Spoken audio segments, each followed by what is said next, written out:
마태복음 18장 3절, 제가 우리 19장을 읽었는데 18장 3절을 보면 3절에 예수님께서 어린아이를 이같이 가운데 데려다 놓으시고 말씀하시기를 뭐라고 말씀하냐면 이 어린아이와 같지 아니하면은 천국에 들어갈 수 없다, 이렇게 얘기했어요. 이 어린아이와 같지 않으면 천국에 들어갈 수 없다. 근데 이 말씀은 우리가 너무 잘 알아요.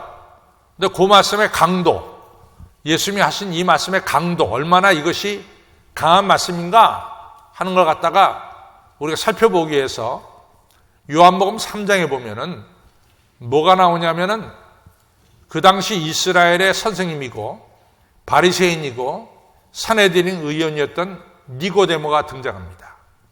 근데 이 니고데모가 한밤중에 예수님을 찾아왔어요. 그래서 어떻게 하면 우리가 영생을 얻을 수 있느냐, 이 문제를 가지고 이제 예수님께 물어본 거죠.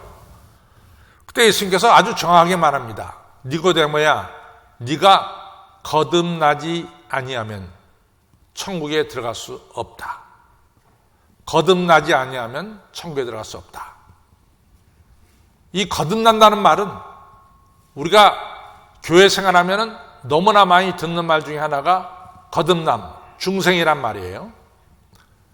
근데 예수님께서 똑같은 톤으로 니고데모에게 한 그 톤과 똑같게 이 어린아이와 같이 아니하면 천국에 들어갈 수 없다. 똑같은 거예요. 거듭나지 아니하면 천국에 들어갈 수 없다. 어린아이와 같지 않으면 천국에 들어갈 수 없다. 그 강도가 똑같아요. 세기가. 그러면은 도대체 어린아이와 같지 않다는 것은, 어린아이와 같다는 것은 뭘 의미하느냐, 이게 중요해요. 그래서 마태복음 18장 좀 내려가다 보면은 예수님께서 어린아이의 장점을 얘기했는데 어린아이의 장점은 겸손하다, 이렇게 얘기하고 있어요. 겸손이 어린아이의 장점이에요. 우리가 성경에 보면은 겸손과 교만에 대해서 너무나 많은 말씀을 하고 있어요. 교만은 패망의 선봉이고 거만한 마음은 넘어짐의 앞잡이다. 베드로전서 5장 5절에 하나님께서 교만한 자를 물리치시고 겸손한 자를 들어 쓰신다, 분명히 말씀하고 있어요. 성경에는 얼마나 많이 교만에 대해서 하나님이 심판하시고 겸손한 자를 들어 쓰시는 걸 갖다가 알 수가 있죠. 여러분, 그럼 어린아이가 겸손하다는 것은 구체적으로 뭐냐? 첫째는요, 어린아이는 어머니를 의지해요. 어머니를 의지합니다. 우리 사람 와 있지만은 우리 큰애가 아들을 둘 낳았어요.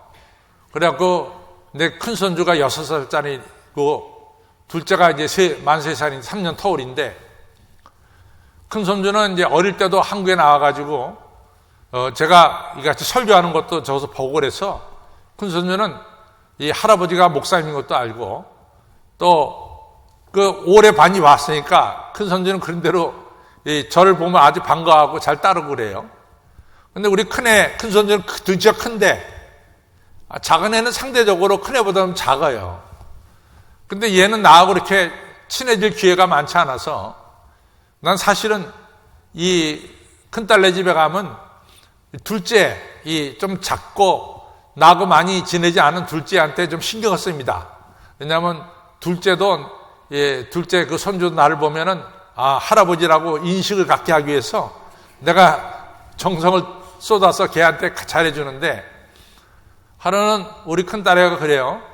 아빠 나 나갔다 올 테니까 이 애들 좀 봐달라는 거예요. 그래서 내가 그 큰애는 또 혼자 잘 지내니까 내가 이 작은 애한테 아주 정성을 기울였어요. 근데 얘네 엄마가 나가니까 그 다음부터 얘가 돌변해가지고 할아버지만 안 들어요. 그냥 자동차 던지고 야구선수가 되려는지 막 던지고 난리 났어. 그러니 막 내가 막 달래줘도 말 안 듣고 자기 방에 딱 들어가서 문 잠가버리고 말았어. 안 나와. 자기 엄마 없어졌다 이거지. 그러다 내가 나중에 엄마가 오니까 뭐 그냥 천사를 만난 듯이 좋아하더라고. 그래서 어린아이의 특징은 자기 엄마가 키워야 된다. 엄마를 너무 좋아해. 그것이 어린아이의 특징이에요. 두 번째, 여러분 아이들을 잘 관찰해 보세요. 아이들은 새로 보는 게 있으면은 그걸 배우려고 무척 애를 써요. 굉장히 집중을 해요. 그래서 배우려고 하는 열정이 아이들에게는 있습니다. 세 번째로는 아이들은요, 아빠, 엄마가 사랑해 주는 걸 너무너무 좋아해요. 아빠, 엄마한테 사랑받기를 너무너무 좋아해요. 이것이 아이들의 특징이에요. 이것이 겸손의 특징입니다. 겸손한 자는요, 하나님 의지합니다. 겸손한 자는 하나님 말씀을 배워요. 겸손한 자는 하나님께 은혜 받고 사랑받는 것을 기쁘게 여깁니다. 반대로 보세요. 교만한 자요, 하나님 의지하지 않습니다. 아하스 왕, 처녀가 잉태의 아들을 낳으니 임마누엘, 하나님 너와 함께 한다. 그랬더니 아하스 왕이 뭐라고 말해요? 나 하나님 괴롭게 하기 쉽습니다. 하나님 의지하지 않잖아요. 그리고 아시리아는 강대국 의지했다가 된통 혼났죠. 이같이 교만한 자는 하나님 의지하지 않습니다. 여러분들 마태복음 11장에 예수님이 이런 말씀하셨어요. 이런 하늘의 진리를 지혜롭고 총명한 자들에게는 다 감추시고 어린아이들에게 이 진리를 알려주심을 감사하나이다 그랬어요. 이 어린아이들, 이같이 여러모로 부족한 아이들에게 하나님은 진리의 말씀을 가르쳐 주는데 어린아이들은 그 진리를 받는 거예요. 근데 총명하고 똑똑하다는 사람은 진리를 무시해. 하나님 말씀 무시해요. 잘 보세요. 겸손한 자들은 배우려고 했어요. 교만한 자들은 배우려고 하지는 않습니다. 그리고 또 더욱더 중요한 것은 아시다시피 여러분과 저는 하나님의 은혜 없이는 못 살아. 나는 하나님의 은혜 없이는 못 사는 것 같아요. 은혜를 얼마나 저는 사모하는지 모릅니다. 교만한 사람은요, 하나님의 은혜 필요 없어. 자기가 잘났기 때문에 자기들 힘으로 얼마든지 살아갈 수가 있다, 이 생각합니다. 그러나 겸손한 자는 오늘 이 예배 시간에도 은혜를 사모하면서 예배를 드리는 거예요. 하나님, 저에게 은혜를 베풀어 주시고 하늘의 축복을 베풀어 주십시오. 난 하나님의 은혜와 축복 없이는 살아갈 수가 없습니다. 그러니까 어린아이가 겸손하다는 것은 정확해. 하나님 의지하고 배우려고 하고 하나님의 은혜와 사랑을 받기를 기뻐한단 말이죠. 교만한 자는 그렇지 않다 이거죠. 그래서 예수님이 이 어린아이가 갖지 않으면 천국에 들어갈 수 없다, 이렇게 말씀한 거예요. 그 다음에 예수님이 지금 말씀할 당시는 우리가 그 시대를 한번 봐야 되는데, 그 시대가 로마가 지배하던 시대예요. 로마는요, 아기를 낳잖아요. 그러면 8일 동안은 이 아이를 아기 아빠나 엄마가 죽일 수도 있고 기를 수도 있어요. 8일 동안에. 그래서 로마 시대에 그렇게 많이 고아가 생겨났어요. 왜냐하면 난 아이를 죽이기에는 아빠 엄마가 좀 양심에 걸리고 기르기는 싫고, 그럼 어떡하냐? 집 문 바깥에 이 갓난 아이를 갖다가 내던지는 거예요. 그런 아이들, 고아들이 수없이 생겼어요.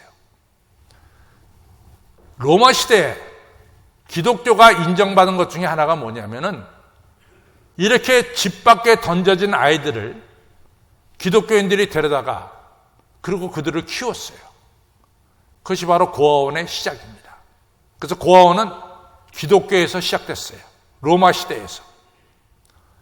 바로 이런 시대, 어린아이들을 갖다가 얼마든지 쉽게 버릴 수도 있고 죽일 수도 있다라고 생각하는 그 시대에 예수님이 어린아이를 가운데 세워놓고 뭐라고 말씀합니까?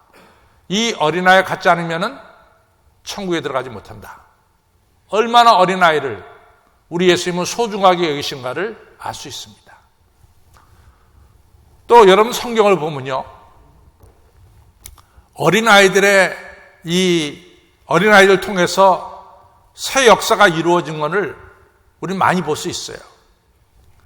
제가 이제 여러 번 말씀드렸지만은 마태복음에 예수님께서 행하신 기적이 33가지 정도 나와요. 마가복음에도 33가지 정도 나와요. 누가복음도 한 33가지 정도 나옵니다. 근데 요한복음은 예수님이 행하신 기적 중에 7가지만 요한복음에 기록을 했어요. 요한복음은 예수님의 기적이 7가지만 나와요. 근데 마태나 마가나 누가나 요한이나 네 복음서에 예수님이 행한 기적이 다 똑같이 나오냐? 그렇잖아요. 마태, 마가, 누가, 요한에 네 복음서에 나오는 기적은 하나밖에 없어요. 그것이 뭐냐면 오병이어로 5,000명을 먹인 사건이야. 요 기적만큼은 마태, 마가, 누가, 요한이 다 쓰고 있어요. 저는 이제 그걸 보면서 뭘 느끼냐면은 오병이어로 5,000명을 먹인 예수님의 기적이 그 당시에 많은 사람들에게 깊은 감동을 줬다. 이렇게 느낍니다. 그에게는 동시에 그 시대에 먹고 살기가 굉장히 어려웠다. 이런 느낌도 같습니다. 그래서 마태도 오병이어로 5,000명을 먹인 사건을 기록해놨고 마가도 기록하고 누가도 기록하고 요한도 기록한 거예요. 그러니까 예수님이 행한 기적 중에서 넘버원 기적하면은 오병이어로 5,000명 먹인 기적이 넘버원이다. 이렇게 볼 수 있어요. 그럼 이 기적이 어떻게 일어났느냐? 어린아이가 자기가 먹을 오병이어를 예수님께 드림을 통해서 기적이 일어났어요. 그 기적의 시작은 누구로부터 시작됐어요? 어린아이의 헌신으로부터 시작된 거예요. 어른의 헌신이 아니라 어린아이의 헌신으로부터 시작된 거예요. 또 여러분 사무엘상 17장에 가서 보면요. 블레셋 군대가 말이죠. 이스라엘을 완전히 압도해가지고 야, 이스라엘은 장수도 없냐? 나하고 싸울 장수도 없냐? 뭐 이스라엘 너희들 하나님 믿는다는데 하나님이 너희들을 위해서 뭘 하냐? 뭐 이러면서 말이지. 막 이스라엘 진영을 향해서 별 얘기를 다 했어요. 이스라엘 사람들 자존심이 다 구겨졌어요. 그때 어린 소년 다윗이 그 얘기를 듣고 골리앗과 나와서 싸워서 승리했잖아요. 그 골리앗 물리치고 그때로부터 블레셋 군대가 이스라엘 군대에게 밀리기 시작했어요. 그 승리를 가져온 그 계기가 뭡니까? 어린 소년 다윗이에요. 성경은 뭐라고 말합니까? 어린 소년 다윗이 어리기 때문에 얼굴에 핏기가 아직 있었다 그랬어요. 어린 소년 다윗을 통해서 이스라엘을 건져내는 거예요. 저는 요셉도 마찬가지라고 생각해요. 아시다시피 요셉이 말이죠. 여러분도 아시다시피 이 어린 나이에 애굽에 팔려갔어요. 그러나 하나님 요셉을 들어서 7년 동안 흉년이 아프리카와 중동 지방에 계속될 때 요셉을 통해서 아프리카 사람들, 중동 사람들 살리는 훌륭한 재상으로 만들었습니다. 성경을 보면은 위대한 역사가 어린 아이로부터 시작된 것을 우리는 볼 수 있습니다. 여러분, 여러분의 저의 자녀들 그리고 손자 손녀들도 얼마든지 이 땅과 세계에 위대한 역사를 이루는 하나님의 자녀가 될 수 있습니다. 그것을 믿으시기 바랍니다. 하나님은 어린아이를 통해서 얼마든지 새 역사를 이룰 수 있습니다. 지금 정리해 보겠어요. 우리 예수님이 어린아이를 가운데 세워놓고 이 어린아이 갖지 않으면 천국에 들어갈 수 없다. 어린아이를 아주 소중하게 여깁니다. 또 우리 예수님께서는 어린아이가 준 오병이어로 5,000명을 먹이는 위대한 기적을 행했어요. 어린아이를 위대하게 사용했어요.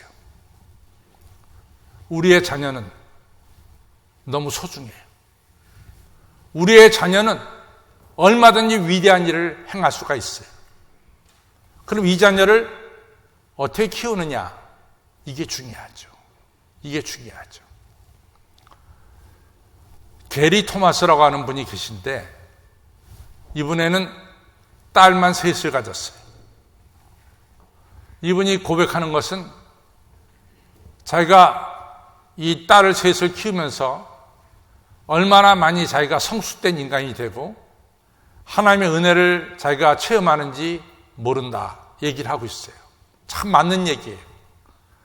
여러분과 저는 자녀를 키우면서 내가 있는 건 모든 것을 다 너한테 준다, 쏟아넣는다, 완전히 희생하는 것처럼 생각할 때가 많이 있어요. 잘 보세요. 우리가 아이를 키우면서 반대로 아이들로부터 받는 게 너무 많아요. 아이들로부터 얻는 게 너무 많아요. 제가 정말로 이 하나님의 은혜로 기회가 참 좋아서 이 그리스 사람의 장례식에 참여한 적이 있어요. 그리스 사람, 헬라 사람들이죠. 근데 여러분들 외국에서 장례식에 참여해 보면 알지만은 이 한국에서는 목사님이 그냥 장례식을 다 집례하는데 외국에서는 물론 사회를 보지만은 그 장례식 도중에 추모사 또는 고별사가 있어요. 근데 추모사 고별사는 돌아가신 분과 굉장히 가까운 사람이 추모사 고별사를 합니다. 그러다 율로지라고 하는데 이 그리스인의 장례식에는 20살 난 청년이 물에 빠져 죽은 거야. 익사했어요.